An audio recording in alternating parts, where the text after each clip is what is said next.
তো একটু নিচের দিকে আসলে এখানে আপনারা দেখতে পাচ্ছেন যে অ্যাপ্লাই যে করবেন তার জন্য অফলাইনের ফরম্যাট এখানে দেওয়া রয়েছে। ডান সাইডে এফিক্স পাসপোর্ট মাপের ছবি আপনাদের অ্যাটাচ করতে হবে।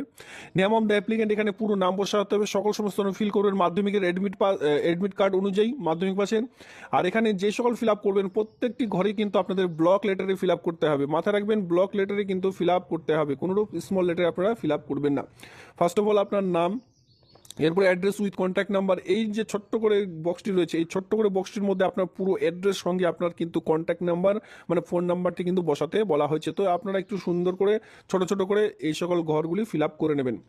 এরপরে নিচের দিকে দেখতে পাচ্ছেন ইমেল আইডি। আপনার যে ইমেল আইডিটি রয়েছে সেটা অবশ্যই আপনার খুবই গুরুত্বপূর্ণ, এবং কি মোবাইল নাম্বার খুবই গুরুত্বপূর্ণ। এই সকল একটু দেখে শুনে পরিষ্কারভাবে বসাবেন।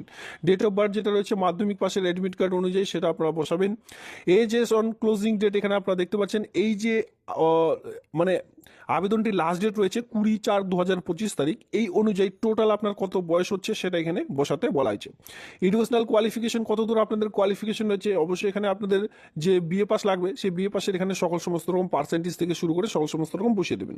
এরপর বলা আছে এক্সপিরিয়েন্স যাদের রয়েছে তারা কিন্তু এখানে আলাদা বেনিফিট পেয়ে যাচ্ছেন, তো সেক্ষেত্রে এক্সপিরিয়েন্স থাকলে এখানে বসিয়ে দিলেন।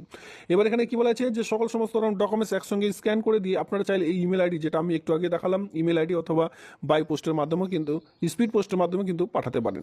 তো আপনাদের যেটা সুবিধা হবে সেই অনুযায়ী কিন্তু আপনারা আবেদনটি করবেন। তো এই অফলাইনের ফরম্যাটের সঙ্গে সবার প্রথমে মাধ্যমিকের অ্যাডমিট কার্ড, মার্কশিট, এরপরে এইচএসএর মার্কশিট দিতে পারেন, সার্টিফিকেটগুলি দিতে পারেন। এরপরে আপনাদের বিএ পাসের সার্টিফিকেটগুলি দিতে হবে, দিয়ে কাস্ট সার্টিফিকেট দিতে পারেন, ঠিক আছে। এরপরে Aadhaar card, voter card self attested করে একটি খামের মধ্যে ভরে তারপরে কিন্তু ফর্মটির সঙ্গে আপনারা জমা করে দেবেন। আর এই ডিফেন্স রিলেটেড যদি আপনাদের কোনো রকম সার্টিফিকেট থেকে থাকে সেই সকল কিন্তু অ্যাটাচ করে দেবেন, কোনো রকম অসুবিধা হবে না। সেই সকল দিয়ে আপনারা কি করবেন, যদি অফলাইনে এই ফর্মটি জমা করতে চান স্পিড পোস্টের মাধ্যমে সেক্ষেত্রে স্পিড পোস্টের মাধ্যমে পাঠাবেন। যারা ভাবছেন যে না নিজেরাই জমা করবেন ইমেল আইডিতে, সেক্ষেত্রে আপনারা কি করবেন, সবার প্রথমে এই যে NX 1 যে ফর্মেটটি দেখে দিলাম সেই ফর্মেটে ছবি তুলবেন, সুন্দর করে ছবি তুলবেন, অথবা বাইরেতে প্রিন্টার স্ক্যানার থাকলে এই সকল স্ক্যান করে নেবেন।